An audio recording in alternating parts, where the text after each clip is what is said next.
So I'm going to start chapter 3rd in world politics. US hegemony in world politics. Hegemony, do you know about the hegemony? Proper meaning of hegemony. Hegemony means dominance.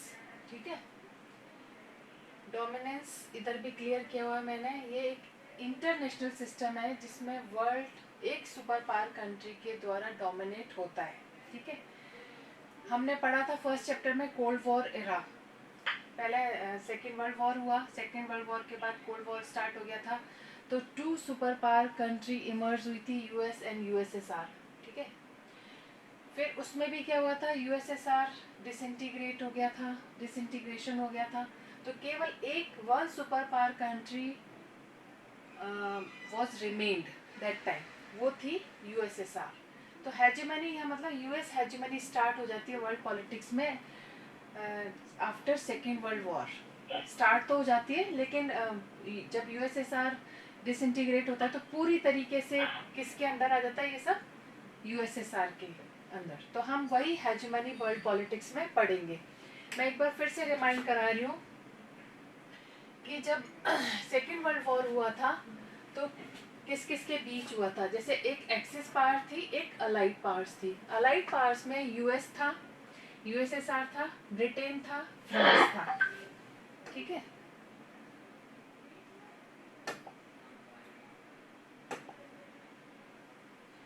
इसको ध्यान से तुम लोग confuse होते हो. वापस axis powers में जो थी इनका अलायंस था, मतलब जापान, जर्मनी और इटली.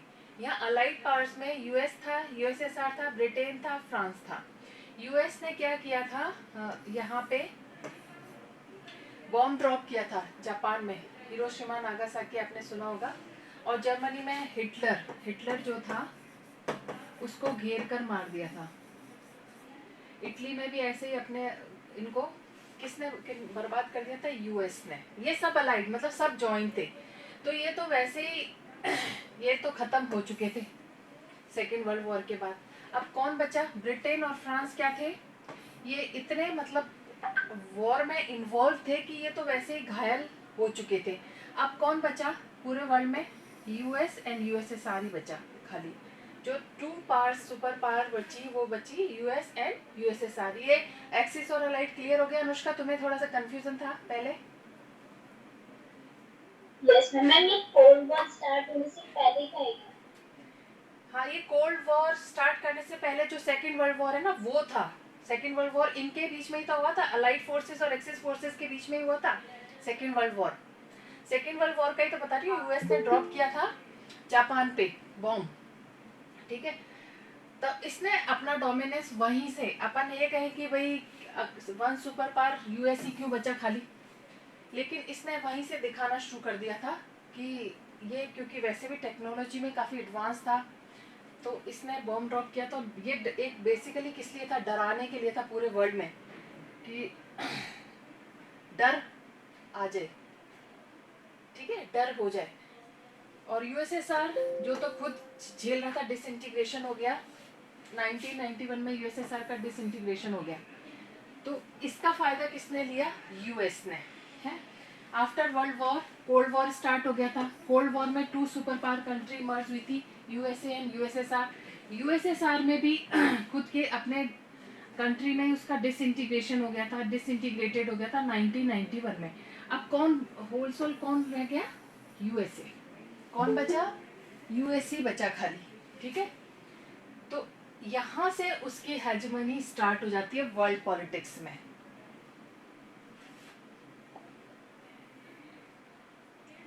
फिर अपन इसी का एक टॉपिक है इन्वेशन of Kuwait, first Gulf war. जो फर्स्ट गल्फ वॉर जो वॉर हुई थी वो कैसे हुई थी, कुवैत को इन्वेड किया था इराक ने, है ना.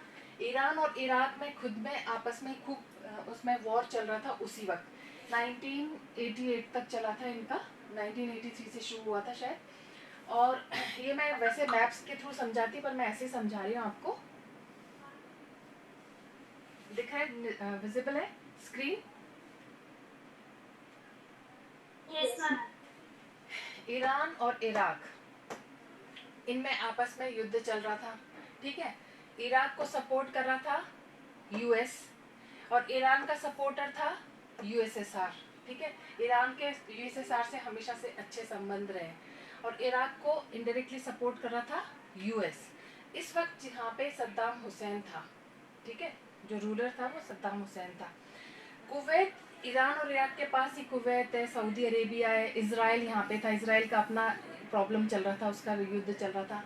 अब ईरान और इराक के बीच युद्ध था, तो ये कुवैत जो छोटा सा था, कुवैत बहुत छोटा सा कंट्री है कुवैत। बेसिकली आपको सबको पता है कि ऑयल प्रोडक्शन में सबसे ये इम्पोर्टेंट माना जाता है, ये गल्फ है ना, ये पूरा एरिया इम्पोर्टेंट माना जाता है। जो कुवैत था उसको इराक ने कह दिया था कि भाई ऑयल जो प्रोड्यूस करे वो एक्सीड ऑयल प्रोडक्शन। ये मैं थोड़ा बुक से हटके बता रही हूँ, फिर आपको क्लियर हो जाएगी चीज़ें। मैं नोट्स के थ्रू भी पढ़ाऊंगी और बुक के थ्रू भी पढ़ाऊंगी। तो इराक ने इसको कह दिया था, कुवैत को धमका रहा था, मतलब छोटा सा था तो बार बार धमकियाँ देता था सद्दाम हुसैन। इराक ने कुवैत को कहा कि ऑयल प्रोडक्शन को एक्सीड ना करे, लेकिन कुवैत ने एक्सीड किया तो क्या हुआ, ऑयल के जो दाम थे वो घट गए और इराक और ईरान के युद्ध की वजह से सबसे ज़्यादा इकोनॉमिक लॉस हुआ था इनको। तो अब ये क्या कह रहा था, क्योंकि चौथी मिलिट्री कहते हैं ना डोमिनेंस या मिलिट्री कैपेबिलिटी, इराक की 4th नंबर पे थी पूरे वर्ल्ड में। तो वो बार बार कुवैत को धमका रहा था कि या तो मेरी सुनो, मतलब $10 मिलियन मांग रहा था कि इतने दो तब तो मैं शांत रहूंगा, नहीं तो मैं अटैक करूंगा। एक टेबल कॉन्फ्रेंस हुई, उसमें भाई तय हुआ कि कुवैत इराक को $10 बिलियन देगा। कुवैत ने 9 बिलियन दिए। अब कुवैत ने क्या किया, ईरान और इराक, समझ में आ रहा है, कंफ्यूज तो नहीं हो ना? Is there any confusion? Iran और इराक के बीच के युद्ध में 14 बिलियन इसको हेल्प किया था कुवैत ने हेल्प किया था। तो इराक चाह रहा था कि वो पैसे रिटर्न ना करे, वो खा जाए। कुवैत ने डिमांड की तो इराक ने कहा कि अगर तुम ऐसे कर रहे हो तो मैं तुम पे अटैक कर दूंगा, और इराक ने कुवैत पे अटैक कर दिया और 2 दिन में कुवैत का सफाया कर दिया। मिलिट्री काफ़ी कैपेबल थे, ये 4th नंबर पे था, मैंने बताया। अब कुवैत ने किससे शेल्टर मांगी? सऊदी अरेबिया से। ठीक है, सऊदी अरेबिया में बहुत सारे रेफ्यूजी सऊदी अरेबिया में आ गए।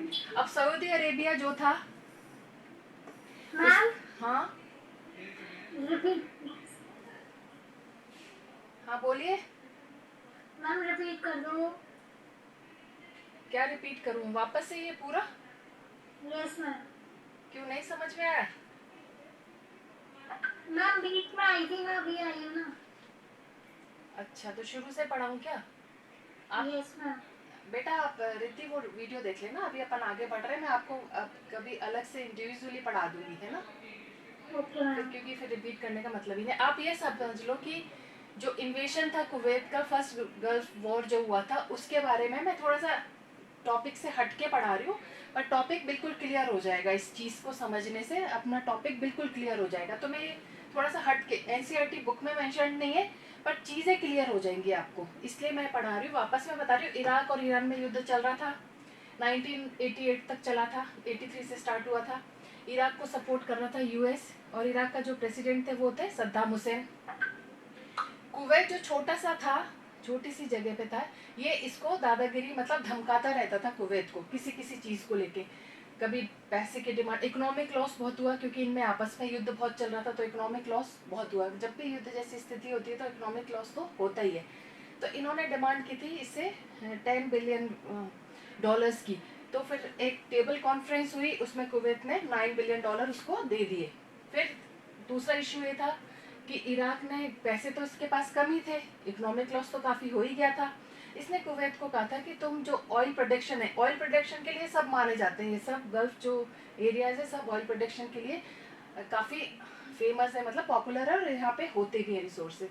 तो इसने कुवैत को बोला था कि जो ऑयल प्रोडक्शन है वो एक्सीड ना करे, मतलब उतना ही रखे, पर इसने ज़्यादा ऑयल प्रोडक्शन को एक्सीड करा, जिससे जो पेट्रोल के जो दाम थे, ऑयल के जो दाम थे, वो हो गए कम। इससे चिढ़ गया था। फिर बात हुई कि मुझे, इराक और ईरान में युद्ध हो रहा था, तो कुवैत ने इसको हेल्प कर दी थी। कुवैत ने इराक को हेल्प कर दी थी $14 बिलियन देके। पर कुवैत ने दिए थे कि वापस लेने के लिए।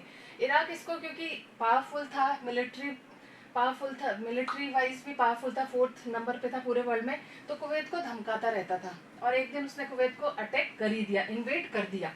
ये इन्वेशन अपन कह रहे हैं, अटैक वो कर ही दिया कुवैत पे। तो कुवैत कहाँ गया? सऊदी अरेबिया में उसने हेल्प मांगी। अब सऊदी अरेबिया में सारे सफाया तो हो ही गया था, जो रिफ्यूजीज थे वो सऊदी अरेबिया में आ गए। सऊदी अरेबिया का जो गॉडफादर था वो था यूएस। मतलब फिर ये गया, इसने यूएस से हेल्प मांगी अगेंस्ट द इराक, जबकि इराक को सपोर्ट कर रहा था यूएस।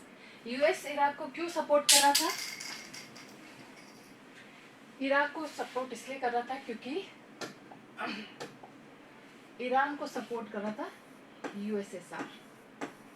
सिर्फ वहां पे इन दोनों के बीच ही जो कंपटीशन था, इन दोनों के बीच ही था उस वक्त। तो यूएस छोड़, क्योंकि ब्लड रिलेशन तो थे नहीं इराक के साथ, ऐसी कोई दोस्ती नहीं थी, भाईचारा नहीं था।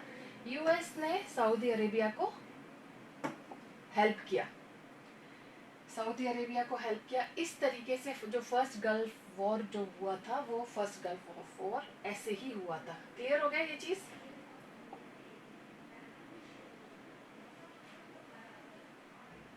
अब अपन आगे पढ़ते हैं। ये मैंने ऐसे ही पढ़ाया थोड़ा सा कि तुम्हें स्टोरी समझ आ जाए। फिर एक मैं नोट्स के थ्रू ही पढ़ा रही हूँ आपको। वेट करिए।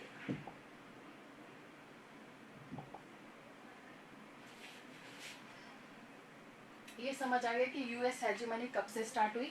यूएस हेजेमनी एक्चुअली स्टार्ट हो गई थी सेकेंड वर्ल्ड वॉर के बाद ही, जब उसने जापान पे अपना बम ड्रॉप किया था। तभी उसने वर्ल्ड को बता दिया था कि वो कितना टेक्नोलॉजिकली और कितना पावरफुल है।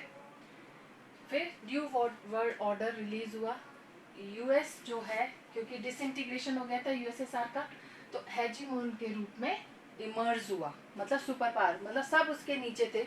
एक super power country only single रह गई थी, वो रह गई थी यूएस। तो ये एक नया वर्ल्ड ऑर्डर रिलीज हुआ था। The US hegemony was the beginning of New World Order, and process for its establishment had been started in August 1990 when Iraq invaded Kuwait and occupied it to make part of Iraq.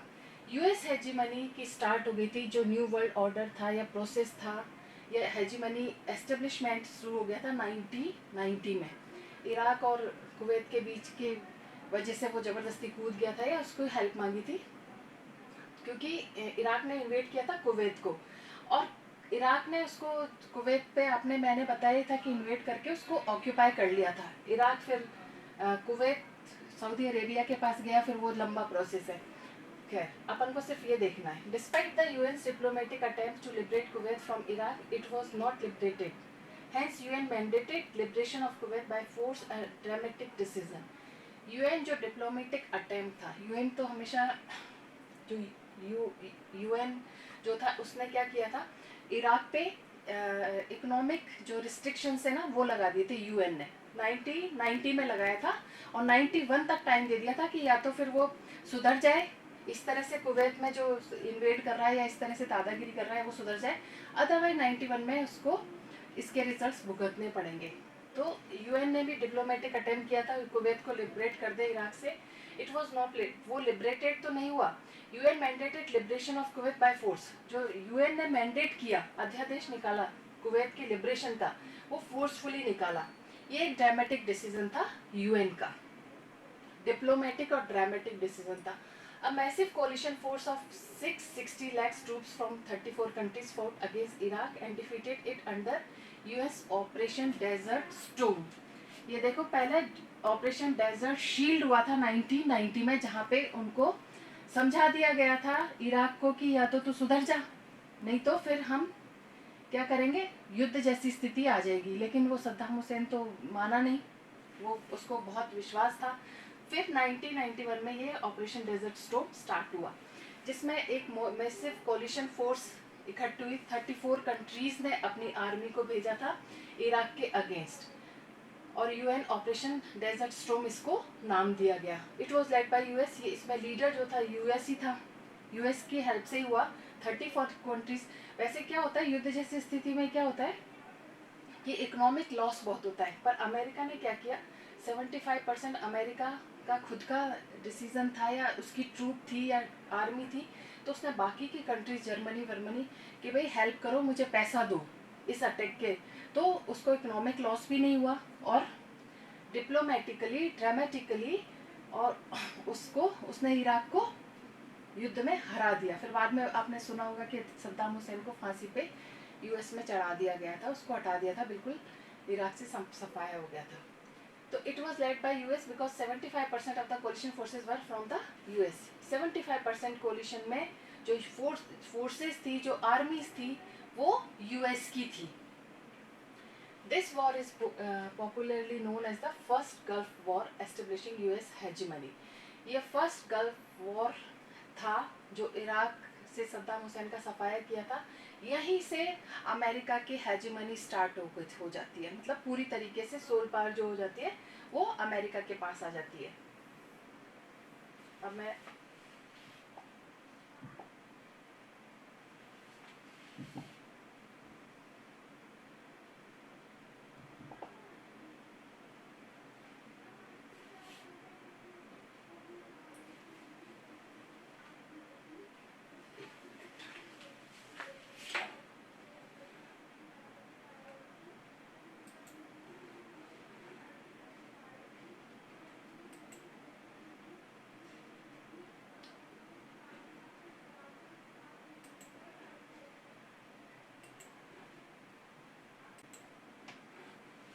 अच्छा book से देखें तो कुछ stories they रखे हैं आयशा जाबू and Andriy की, ठीक है। ये सिर्फ यूएस हेजिमनी को बताने का एक तरीका है कि रिमाइंड, मतलब दिमाग में रहे कि हेजिमनी से होता क्या है, डोमिनेंस से होता क्या है।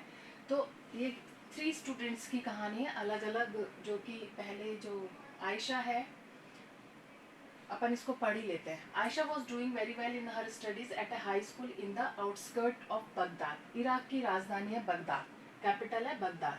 आयशा बहुत अच्छी थी पढ़ाई में, हाई स्कूल आउटस्कर्ट में वो पढ़ रही थी और उसकी प्लानिंग थी कि वो यूनिवर्सिटी में मेडिसिन में एडमिशन ले। लेकिन उसकी 2003 में मिसाइल स्लैम जब होता है, अटैक जब होता है, तो उसकी एक पाँव खो देती है वो। Air red shelter in which she was hiding with her friends, वहाँ पे एक शेल्टर लेती है अपने फ्रेंड्स के साथ, वो किसी और जगह।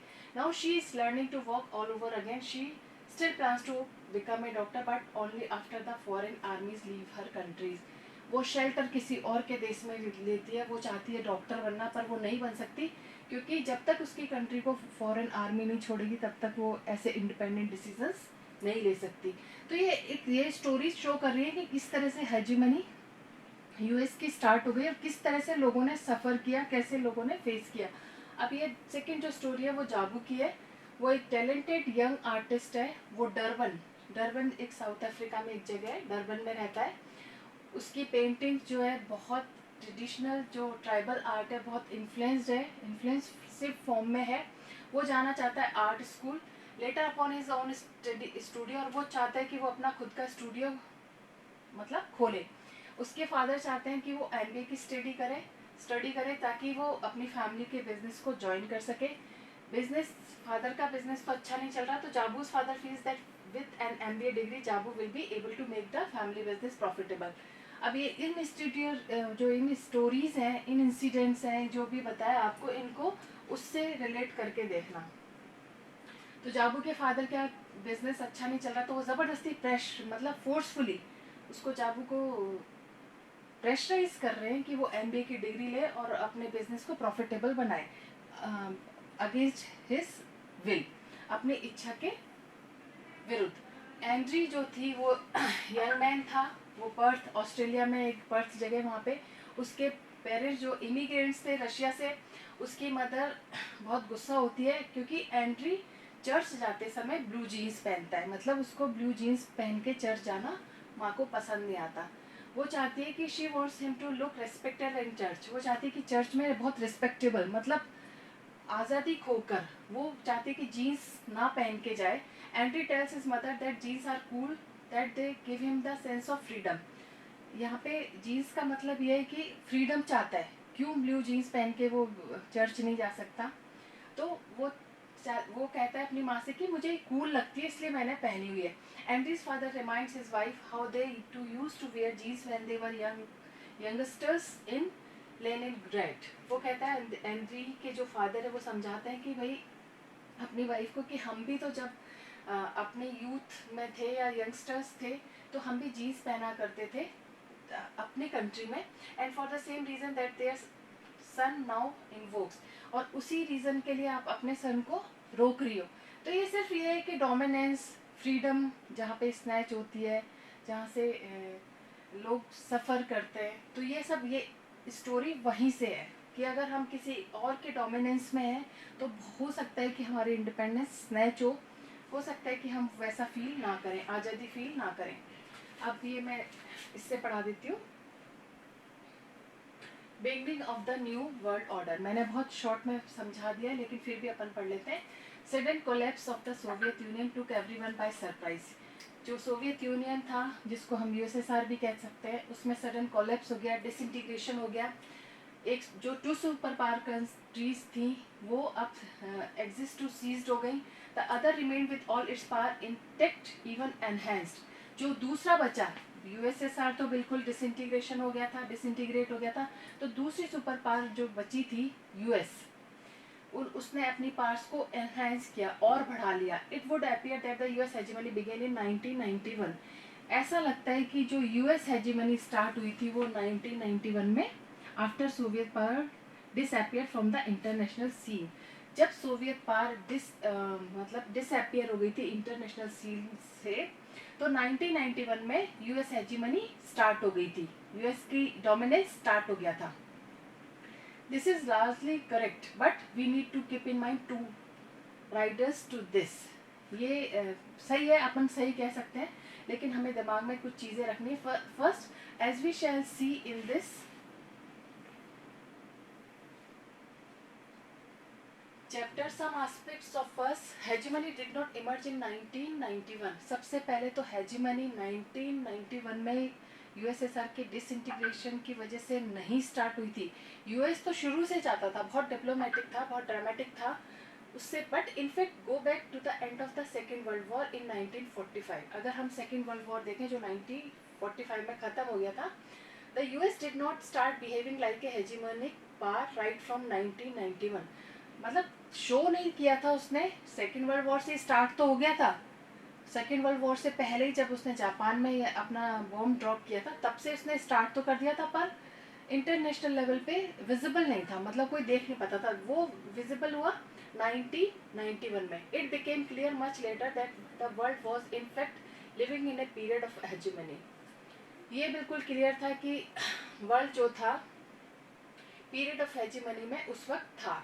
Let us therefore look at this process by which US hegemony got established more closely.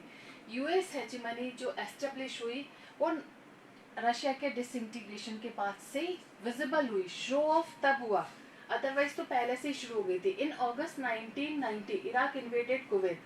1990 में मैंने बताया था कि इराक ने कुवैत को इन्वेड किया था, rapidly occupying and subsequently annexing it. उसने बहुत टेबल कॉन्फ्रेंस भी, उसने कुछ डॉलर्स मांगे, कुछ इकोनॉमिक लॉस हुए तो उससे मांगे, जो भी हुआ आफ्टर ऑल उसने वहाँ पे इन्वेड कर ही दिया. After a UN operation which was called Operation Desert Storm, Operation Desert Storm यहाँ पे मतलब होता है अटैक का, was overwhelming अमेरिकन को इससे बहुत फ़ायदा मिला. And American general Norman Schwarzkopf led the UN coalition and nearly 75% of the coalition forces were from the US. ये जो नॉर्मन थे वो मतलब जनरल थे, आर्मी के जनरल थे. इन्हीं की लीडरशिप में 75% ट्रूप को भेजा गया था against the Iraq. Although the Iraqi president Saddam Hussein had promised the mother of all battles, the Iraqi forces were quickly defeated and forces withdrew from Kuwait. Iraq ने क्या किया था, सऊदी अरेबिया और Iraq के आसपास अपनी army को, military को तैनात कर रखा था, उनको खड़ा कर रखा था. ठीक है, तो इराक जो प्रेसिडेंट था वो बहुत ओवर कॉन्फिडेंट था. उसने प्रॉमिस किया था कि इराकी फोर्सेस इनको हरा देगी, जो अभी जो फोर्सेस हैं उनको हरा देगी और पर ऐसा हुआ नहीं था. The first Gulf war revealed the vast technological gap that had opened up between the US military capability and that of other state. अब जो फर्स्ट गल्फ वॉर हुआ था उसने रिवील कर दिया था कि कैसे यूएस टेक्नोलॉजिकल कितना गैप था. वो एक कंप्यूटर में बैठ के सारे हथियार सब ऐसे थे कि लोगों को ज़्यादा परेशानी होती ही नहीं थी. बहुत एडवांस टेक्नोलॉजी थी. जबकि इराक भले ही चौथे नंबर पे था मिलिट्री अलायंस में, मिलिट्री में, फिर भी वो इसके आगे नहीं जीत सका. तो यहाँ पे भी एक शो हो गया कि भाई टेक्नोलॉजिकल जो गैप था वो उसने भी यूएस हेजिमनी को शो किया, उसकी यूएस मिलिट्री कैपेबिलिटी को शो किया. The highly publicised use of so called smart bomb by the US led some observer to call this as a computer war. जो स्मार्ट बॉम्ब्स थे, जैसे highly टेक्नोलाइज था वो, उसने पब्लिसाइज किया कुछ जो सो कॉल्ड स्मार्ट बॉम्ब्स उसने यूएस की लीडरशिप में हुए. तो कई लोगों ने ऑब्जर्व किया कि वो एक कंप्यूटर वॉर की तरह था कि बस बैठ के सब कुछ कर लो, सब कुछ आपको मिल जाएगा, आपको ज़्यादा एफर्ट्स की भी ज़रूरत नहीं है. तो ऐसा था. Wide spread television coverage also made it A video game war. और वाइड स्प्रेड टेलीविजन ने तो इसको एक वीडियो गेम की तरह, जैसे कोई भी एक अमेरिका के लिए तो एक वीडियो गेम की तरह था कि वीडियो गेम में आप देख सकते हो जो भी खेलता हो कि कैसे जीतते हुए आगे चले जाते हैं.